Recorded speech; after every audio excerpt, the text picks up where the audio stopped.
bem, queridos? Bom dia. Obrigado, Donald. Bom dia para você também.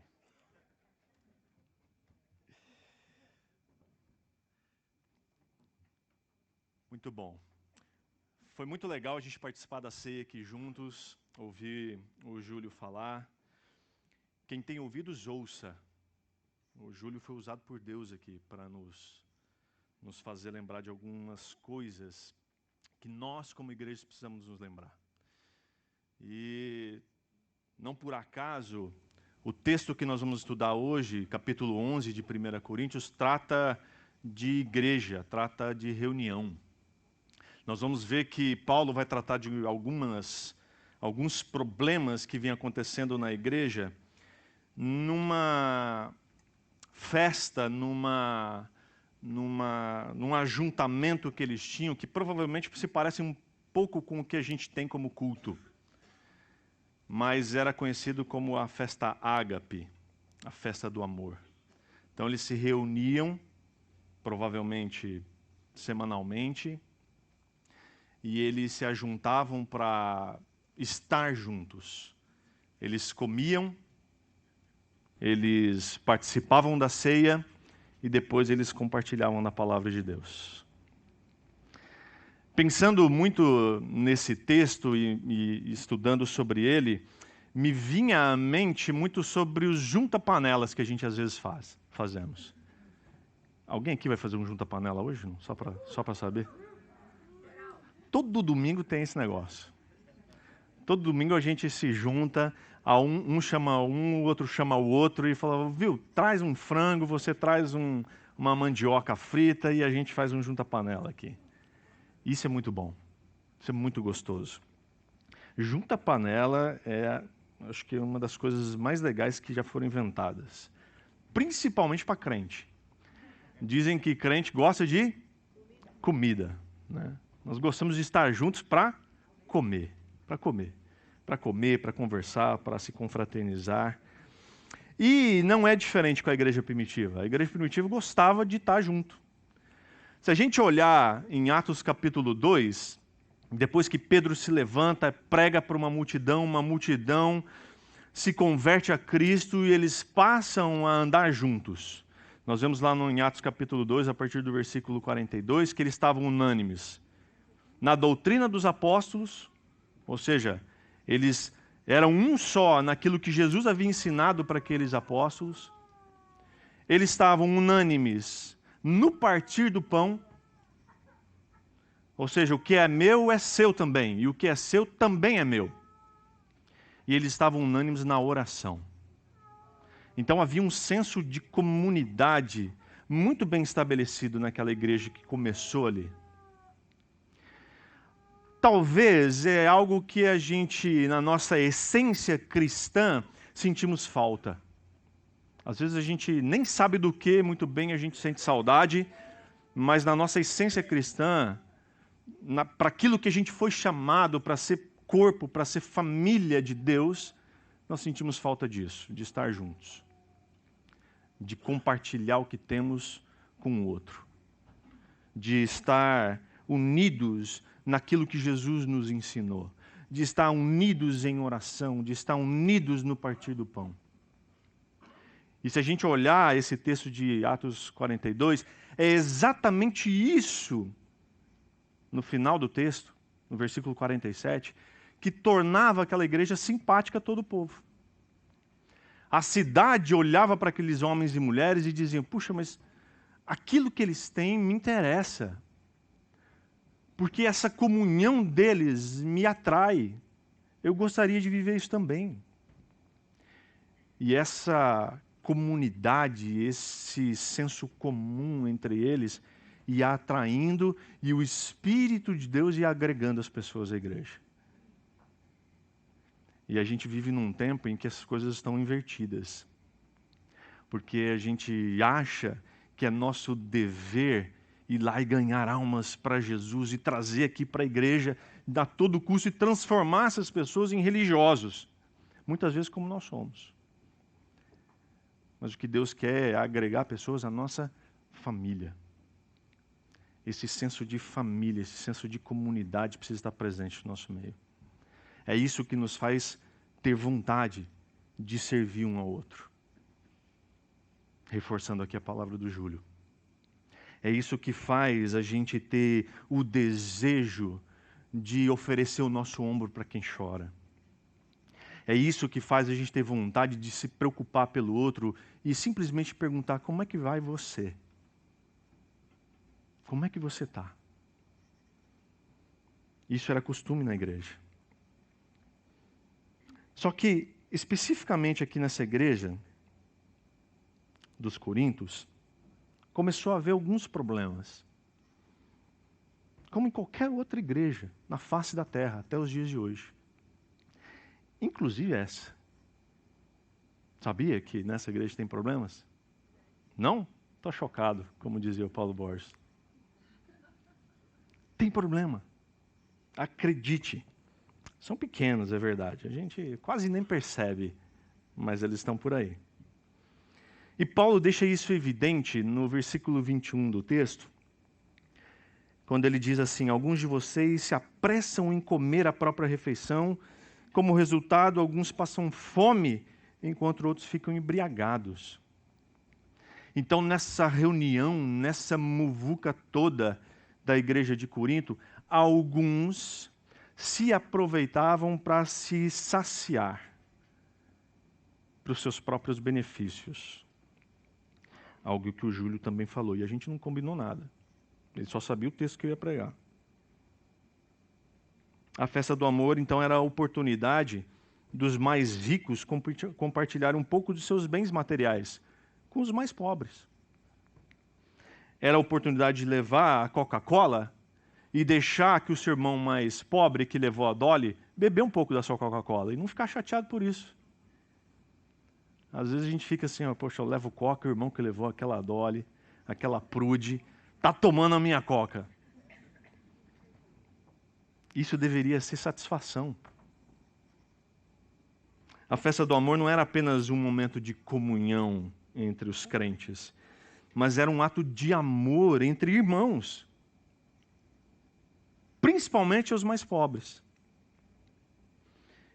E eu queria te convidar então para que você acompanhe comigo em 1 Coríntios capítulo 11, nós vamos ler a partir do versículo 17.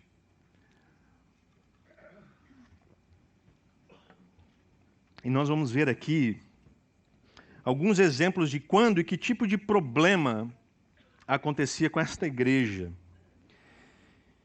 Então a gente vai poder ver o que a gente pode aprender com eles. Então, 1 Coríntios capítulo 11, verso 17 em diante.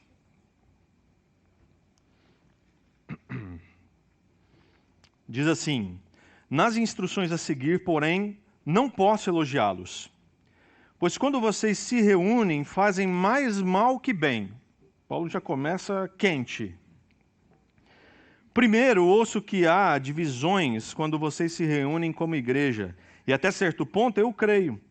Suponho que seja necessário haver divisões entre vocês para que se reconheçam os que são aprovados. Quando vocês se reúnem, não estão interessados de fato na ceia do Senhor. Alguns de vocês se apressam em comer a própria refeição, e como resultado, alguns passam fome, enquanto outros ficam embriagados. Será que vocês não têm casa onde comer e beber? Ou querem mesmo envergonhar a igreja de Deus e humilhar os pobres? O que devo dizer? Querem que eu os elogie? Certamente não os elogiarei por isso. Pois eu lhes transmiti aquilo que recebi do Senhor.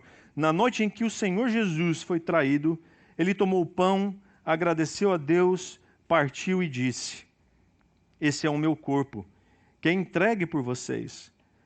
Façam isto em memória de mim. Da mesma forma, depois da ceia, tomou o cálice e disse: este cálice é a nova aliança confirmada com meu sangue. Façam isso em memória de mim, sempre que o beberem. Porque cada vez que vocês comem desse pão e bebem desse cálice, anunciam a morte do Senhor até que ele venha. Assim, quem come do pão ou bebe do cálice do Senhor indignamente é culpado de pecar contra o corpo e o sangue do Senhor. Portanto, examinem-se antes de comer do pão e beber do cálice. Pois se comem do pão ou bebem do cálice sem honrar o corpo de Cristo, comem e bebem julgamento contra si mesmos. Por isso, muitos de vocês estão fracos e doentes, e alguns até adormeceram. Se examinássemos a nós mesmos, não seríamos julgados dessa maneira. Mas quando somos julgados pelo Senhor, estamos sendo disciplinados para que não sejamos condenados com o mundo. Portanto, meus irmãos, quando se reunirem para comer, esperem uns pelos outros. Se estiverem com fome, comam em casa, a fim de não trazer julgamento sobre si mesmos ao se reunirem. Eu lhes darei instruções a respeito de outros assuntos depois que chegar aí. Vamos orar? Deus, muito obrigado, Senhor, pelo privilégio que a gente tem de estarmos aqui em família e poder falarmos em família. Que o Senhor nos abençoe nessa manhã, Deus, e fale ao nosso coração através desse texto, através do que ocorreu nessa igreja dos Corinto, que a gente possa aprender algo com eles nessa manhã. Em nome de Jesus, Senhor. Amém. A primeira coisa que a gente vê aqui, primeiro versículo, Paulo já chega de uma forma bastante dura para tratar esse problema com eles. Começam a acontecer problemas na igreja, primeiro, quando nos ajuntamos para pior. Você já sentiu alguma vez, quando você chegou na igreja e saiu dela pior do que você entrou? Já aconteceu isso com você? Comigo também, minha irmã. Isso é muito frequente. Às vezes nós chegamos na igreja com a ansiedade, com a expectativa de sermos saciados ou atendidos em alguma necessidade que a gente tem. E quando isso não acontece, a gente sai frustrado, a gente sai chateado, com a impressão de que foi pior ter vindo. Isso acontece com uma certa frequência. Paulo começa dizendo que quando eles se ajuntam, eles fazem mais mal do que bem. Eles não tinham um culto centrado em Deus. O culto era centrado em si mesmo. Porque mais comum ainda é a gente se sentir assim, mais mal do que bem, quando termina o culto, quando o nosso foco é centrado em nós mesmos, nas nossas carências, nas nossas necessidades. E aí a expectativa que eu e você temos de um culto abençoado se frustram, porque culto abençoado é quando eu exerço o meu dom para abençoar o outro, não a mim mesmo. Então a gente sempre fica na expectativa de viver e experimentar um culto bom. É como a gente chegar num restaurante, sentar na cadeira, quando a gente vai num restaurante, aniversário de casamento, coisa assim, que a gente procura uma coisa mais chique, a gente senta na cadeira, pede um menu, o garçom todo elegante vem, entrega a carta do menu, a gente vai olhar. A gente faz até biquinho, né? Acho que eu vou querer um galeto ao primo canto. E a gente espera ser servido, e a gente espera que a comida seja de qualidade, a gente espera que o atendimento seja o melhor possível. E muitas vezes é assim que a gente age dentro da igreja. Nós vimos aqui, e a gente pega o menu e fala, bom, hoje é o pastor Rogério, hoje é o pastor Marcos, hoje vai falar sobre 1 Coríntios 11, 1 Coríntios 12. Vamos ver o que mais me agrada neste culto. Seja um bom louvor, sejam boas músicas que eu possa me deleitar e cantar junto, uma mensagem que me edifique, uma mensagem que me eleve, uma mensagem que alimente o meu intelecto.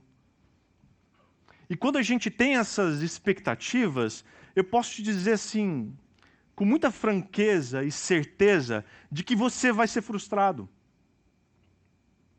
Porque essa expectativa está centrada em você mesmo. Então, na verdade, o culto que você está prestando é um culto a você mesmo. Paulo está dizendo aqui, e ele já disse no capítulo 1, se você se lembra, já faz um tempo que a gente falou sobre isso, havia um culto a personalidades. Uns diziam, eu sou de Paulo, outro, eu sou de Apolo. Mas aqui o problema é quando o culto, quando a sua própria satisfação está em primeiro lugar. A comunhão precisa ser um ato edificante e não dilacerante. Então, uma vez que eu venho para a igreja, para cultuar com os meus irmãos, isso precisa me edificar. Só pelo simples fato de eu estar aqui junto com você. Só por isso. Afinal de contas, a gente está falando aqui de uma festa, de uma reunião que ela é chamada de a festa ágape, a festa do amor. E muitas vezes a gente vem, senta do lado, olha para o lado e fala assim, A gente às vezes age como aquele fariseu em que a mulher entra e se debruça aos pés de Jesus, quando ele diz, se ele soubesse que tipo de gente é essa daí. Às vezes a gente fica pensando que igreja é lugar de gente santa. E olha, as pessoas lá fora pensam isso. Quando eles olham para a gente, na cabeça deles, é santo. É gente perfeita. E não é, nós somos todos doentes. Não sei se você sabia disso. Mas eu sou doente. E eu preciso da graça e da misericórdia de Deus sobre a minha vida o tempo todo, para que eu seja lavado e remido pelo sangue do Cordeiro. Para que eu seja bom. Para que eu viva em santidade. Para que um dia eu seja recebido em glória junto dele. Então, Paulo começa dizendo, vocês, quando se ajuntam, fazem mais mal do que bem. Meu irmão, se isso está acontecendo no seu coração, deixa eu te dizer uma coisa. Com muito amor, reveja se aqui é realmente o seu lugar.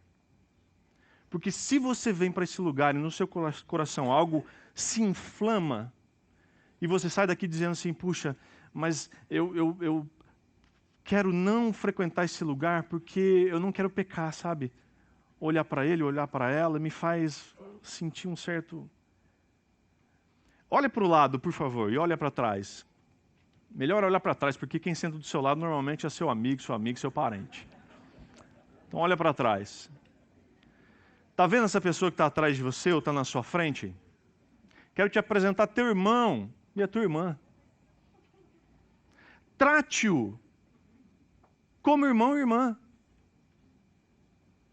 E isso significa que é necessário que você tenha intimidade com ele e com ela. Para que você tenha com quem contar na hora da angústia. E você tenha com quem contar na hora de compartilhar a felicidade. É para isso que nós, igreja, servimos. Outros problemas acontecem quando não há compromisso em nosso meio.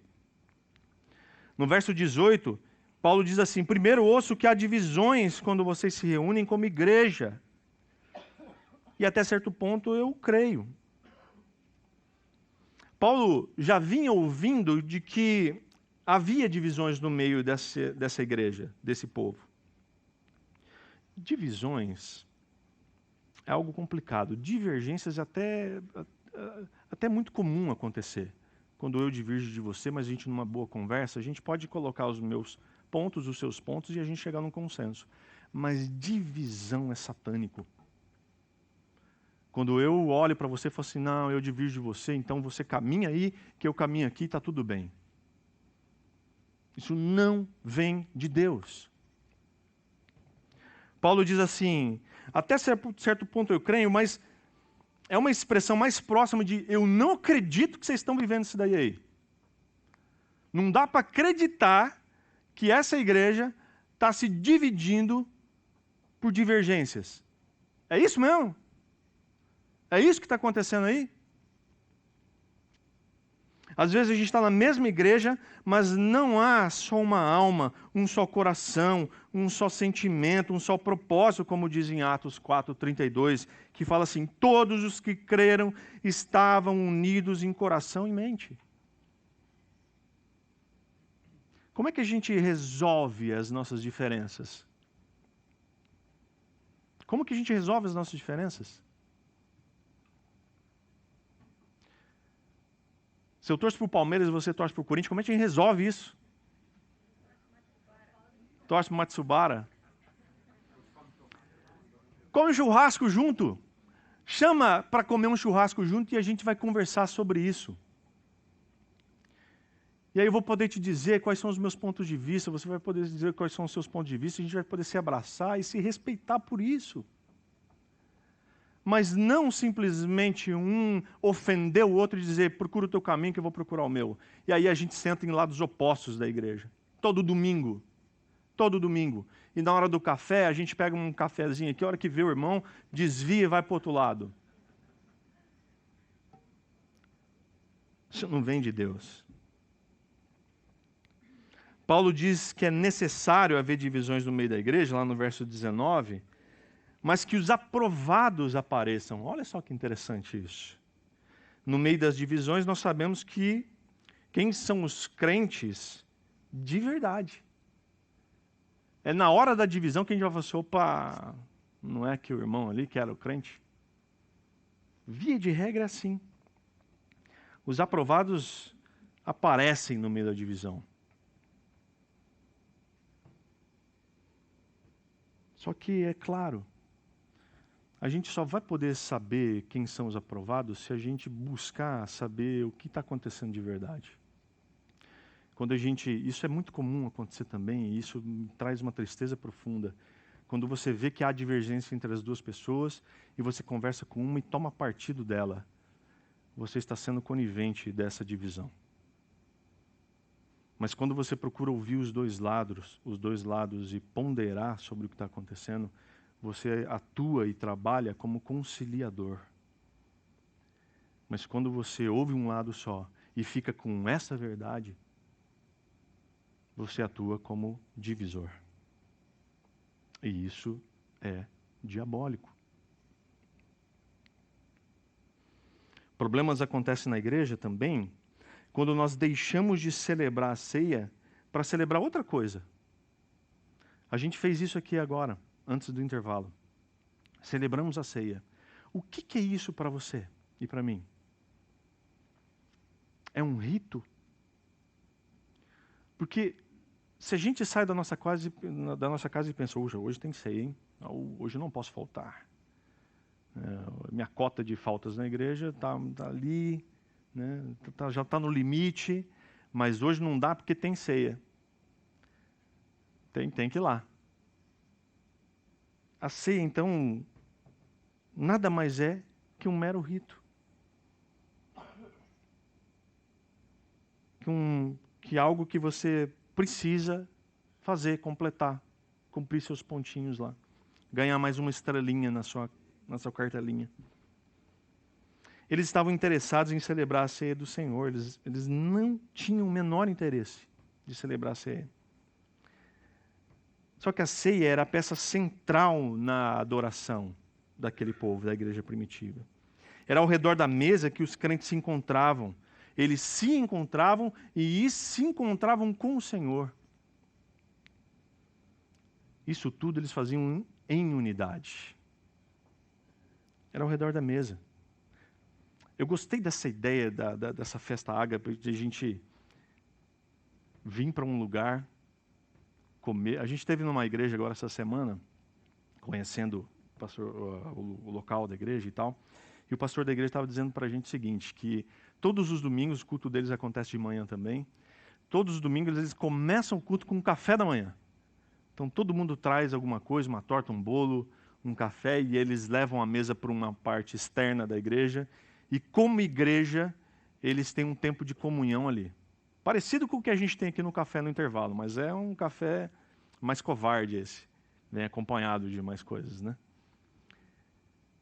E eu achei isso muito legal, muito interessante. Então eles tomam café, eles comem juntos, eles passam um tempo juntos, depois eles vão para o auditório onde eles vão estudar a palavra de Deus. Era assim aqui. Eles se reuniam para comer juntos, então cada um trazia a sua porção de comida, eles passavam um tempo comendo juntos, depois eles celebravam a ceia e depois eles compartilhavam a palavra. Então eles provavelmente passavam um bom tempo juntos.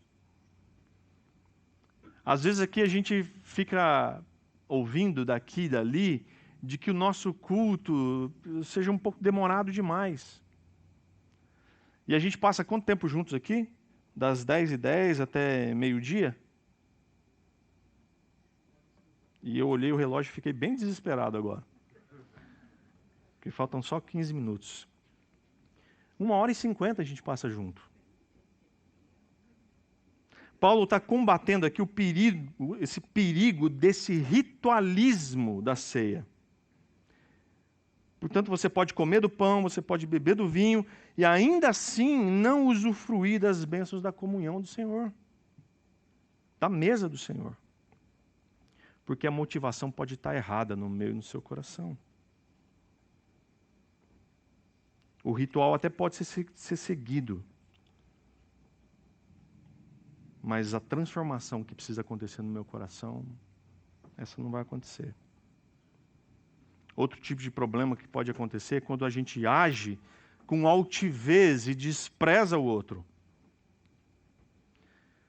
Como eu já falei que a festa do amor era um grande junta-panelas, passou a ser comum ver os ricos que chegavam com a sua comida, com a sua bebida, e se colocavam à parte dos demais da festa. Os mais pobres ficavam num canto, e às vezes passavam fome, enquanto os mais ricos estavam lá se divertindo, comendo fartamente e se embriagando. O versículo 21 diz que Paulo fala assim, alguns de vocês se apressam em comer a própria refeição. Como resultado, alguns passam fome. Como é que uma igreja pode ser igreja, sendo que eu estou vivendo a minha vida farta e a minha vida cheia de regalias, enquanto eu sei que há um irmão meu no mesmo lugar que eu que passa necessidade? Como é que isso encontra lugar e eu me conformo com essa situação? Não sei se você sabe, mas há gente no nosso meio que passam por severas necessidades. E eu não estou falando só de necessidades financeiras. Porque não são só necessidades financeiras que nos afligem. São necessidades emocionais. São necessidades, talvez, afetivas. Que uma simples ligação sua, perguntando se está tudo bem, já seria uma grande coisa. Uma simples ligação de um feliz aniversário já seria maravilhoso. E os coríntios ainda tinham a audácia de, mesmo agindo dessa maneira, depois de se fartarem de comer, ainda dizer uns aos outros, agora a gente vai celebrar a ceia do Senhor. Olha que lindo. E a gente às vezes age da mesma forma. A gente vem para cá, mesmo sabendo que o outro está passando uma necessidade extrema, que está sentado ao nosso lado, e a gente fala assim, agora nós vamos celebrar a ceia. Aleluia. Glória a Deus. Eu sei que o junta panela hoje, então não se preocupe se a gente passar um pouquinho, tá?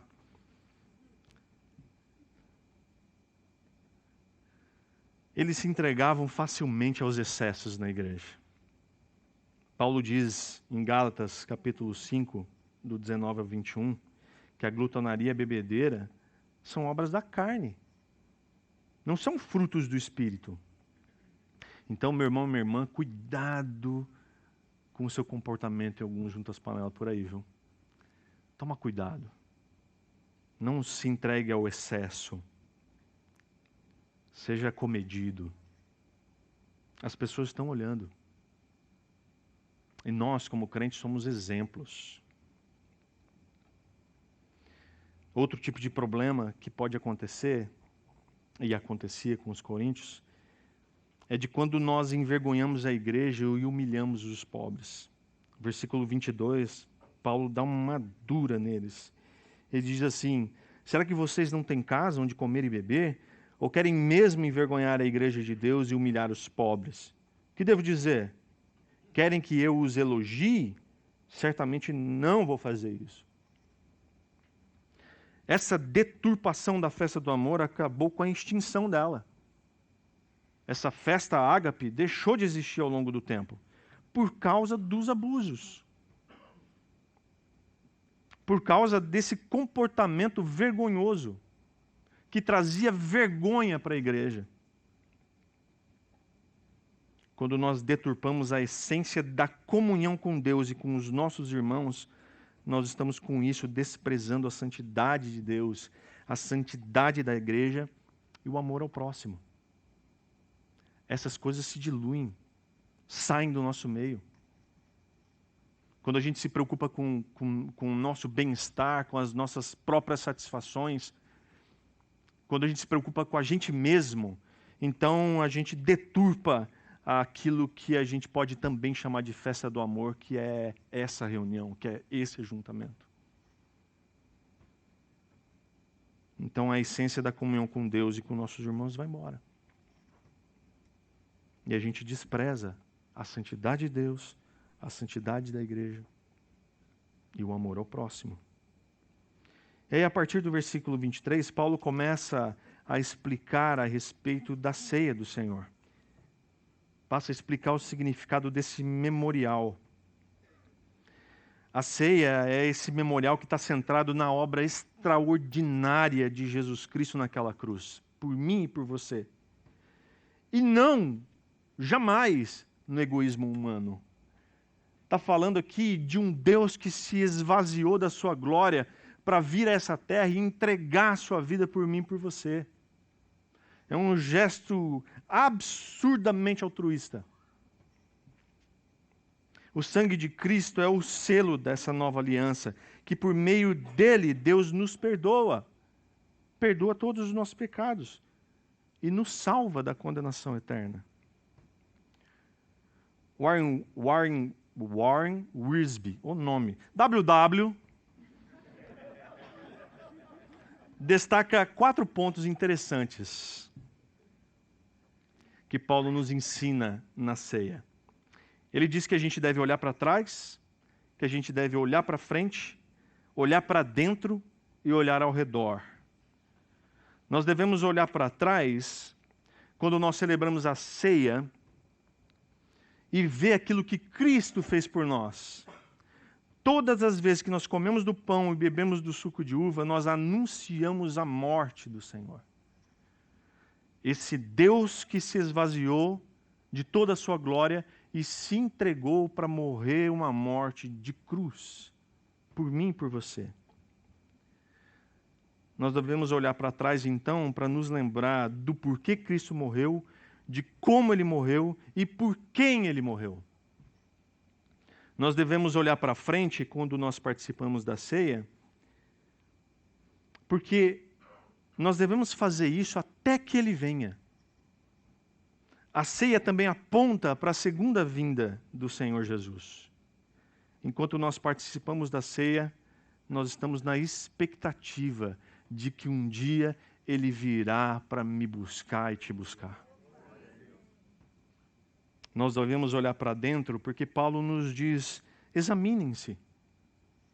Nós precisamos, e a ceia é uma excelente oportunidade para que a gente possa consertar as coisas com Deus. A gente deve olhar para nós mesmos, não olhar para o irmão. Não olhar para o outro que está do lado, se fosse, ele vai tomar ceia, credo. Não, é para olhar para nós mesmos. E dizer, Deus, para eu tomar a ceia, eu preciso me consertar com o Senhor. Eu preciso perdoar. Eu preciso ser perdoado pelo Senhor. Eu preciso que essa mágoa, esse ressentimento saiam da minha vida. Mas Paulo diz, examine-se e coma. Paulo não está dizendo assim, examine-se se tiver alguma coisa errada, filho, sai de fininho, não toma ceia não. Porque a ceia não é tua, querido, não é minha, não é dessa igreja, a ceia é do Senhor. Então examine-se e coma. Examine-se e coma. Ah, mas eu preciso pedir perdão para alguém e esse alguém não está aqui. Examine-se, coma e depois vá até a pessoa. Peça perdão, se reconcilie. Eu sei que eu estou tocando num ponto agora que eu sei que é delicado, é difícil. Mas não sou eu que estou falando.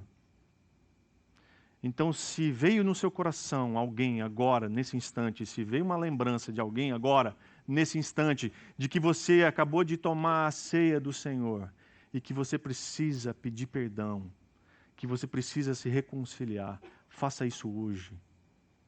Não deixe para amanhã. Faça isso hoje. Nós devemos olhar ao redor. Paulo diz que quando nos reunimos, devemos esperar uns pelos outros, no verso 33 ao 34. Nós devemos olhar ao redor para se ter uma comunhão verdadeira e sem fingimento. Olha ao redor mais uma vez. Veja quem está faltando. Veja quem não está aqui celebrando com a gente, participando com a gente dessa festa ágape, dessa festa do amor. De quem você está sentindo falta? Que tal uma ligação? Que tal uma mensagem no WhatsApp? Às vezes a gente fica olhando e percebendo a falta de alguém e a gente fica assim, quando é que o pastor vai ligar para essa pessoa? Passa domingo após domingo, a pessoa não vem. Será que o pastor já foi atrás? Será que o pastor já ligou? Será que o pastor... Não faça isso, meu irmão. Em nome de Jesus, não faça isso. Porque isso não é tarefa de pastor, é tarefa de irmãos. Se teu irmão tem faltado, se você tem sentido a falta do seu irmão, ligue para ele. E se você perceber que é algo que você sozinho não possa resolver, fale com o pastor. Eu vou ter prazer, alegria, eu e o Marcos vamos ter a alegria de ir com você visitar esse irmão. E de saber o que está impedindo dele estar aqui com a gente. Paulo também nos alerta, e eu já estou terminando, sobre os perigos em relação à ceia. Ele fala sobre participar da ceia indignamente no verso 27. João Calvino diz que participar da ceia de forma digna é ter a consciência da nossa indignidade. Mas, ao mesmo tempo, reconhecer que por meio de Cristo nós somos chamados à mesa. E então participamos da ceia dignamente, entendendo o seu significado. Que precioso isso. Nós sabemos, temos a consciência de que não há nada de bom em mim e você que nos faça merecer participar da mesa do Senhor. Mas Ele, através da sua obra salvadora, da sua obra em que o texto de 2 Coríntios também nos diz que Deus estava em Cristo reconciliando consigo o mundo, nos proporciona estar com Ele sentado à mesa. Que precioso isso. Apesar da nossa indignidade, nós somos tornados dignos de estar à mesa com Ele. De novo, é isso que fez aquela mulher adúltera se lançar aos pés de Jesus e Jesus a acolheu com todo o amor. Porque era o perdão que fazia dela digna. Participar da ceia sem honrar ou discernir o corpo. Isso é um perigo. Paulo nos diz que quem come e bebe sem discernir, honrar o corpo, comem e bebem julgamento contra si. Paulo está falando de dois corpos aqui. O primeiro é o corpo físico de Jesus, que foi moído, pregado naquela cruz. Mas a gente também precisa discernir e honrar o outro corpo. Quando você e eu participamos da ceia, mas desprezamos o nosso irmão, você e eu não estamos honrando o corpo de Cristo. Quando eu e você participamos da ceia, sem honrar aquele que está sentado ao seu lado, que está sentado ao seu redor, desprezando o seu irmão em Cristo, você está comendo e bebendo juízo contra você.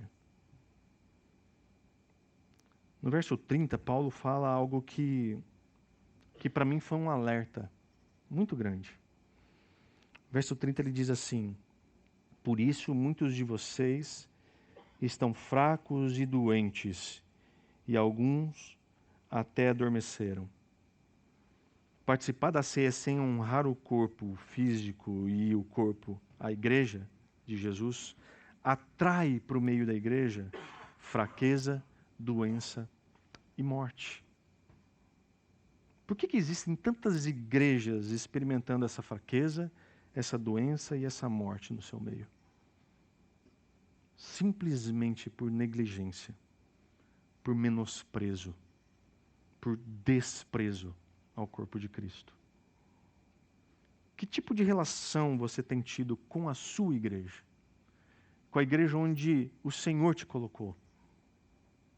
De que forma que você pretende evitar que esses problemas todos que eu listei aqui surjam no nosso meio?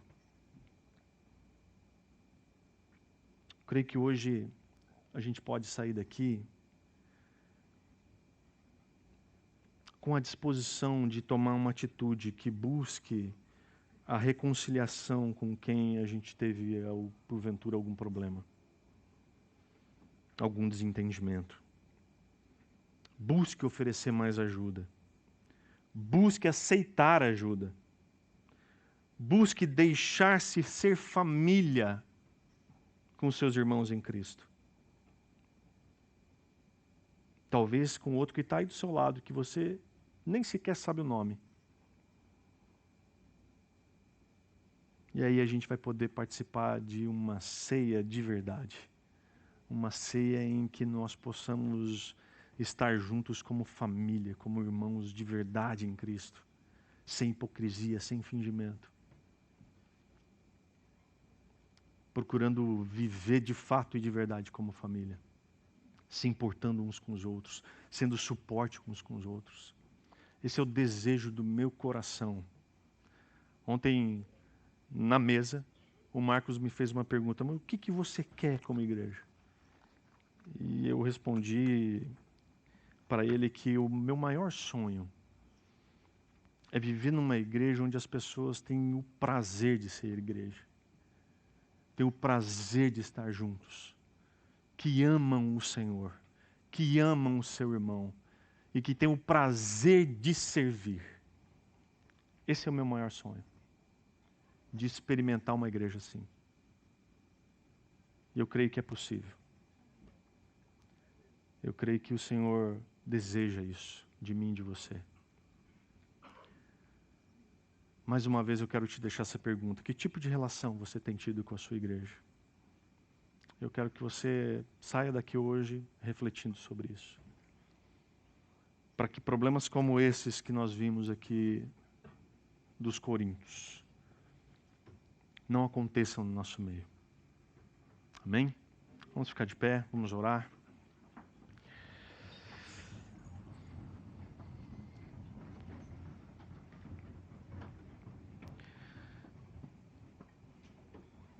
Deus, muito obrigado, Senhor, por essa igreja, por onde o Senhor me colocou. Obrigado pela vida dos meus irmãos. Eu quero, Deus, te pedir em nome de Jesus, que o Senhor venha ministrar em nosso coração essa palavra. E de que os exemplos que nós vimos de problemas que surgem no meio da igreja possam passar longe daqui. Que em nome de Jesus o Senhor nos desperte, Deus, a viver uma vida de comunhão de verdade nesse lugar. Onde não haja fingimento, onde não haja divisões. E que em nome de Jesus eu possa estar no meio de irmãos e irmãs que eu amo e que amam o Senhor. Esse é o desejo do meu coração. Que em nome de Jesus o Senhor nos abençoe, nos dê da tua graça, nos dê do teu amor. E a comunhão do teu Espírito esteja nos unindo cada vez mais, Senhor. Em nome de Jesus. Amém. Amém, queridos. Deus abençoe. Um bom almoço para você. Que o Senhor continue falando no seu coração. Hoje à noite nós continuamos com a série dos jovens, do culto da noite, juntos além do Shalonal. Relacionamento comigo mesmo. Deus abençoe você.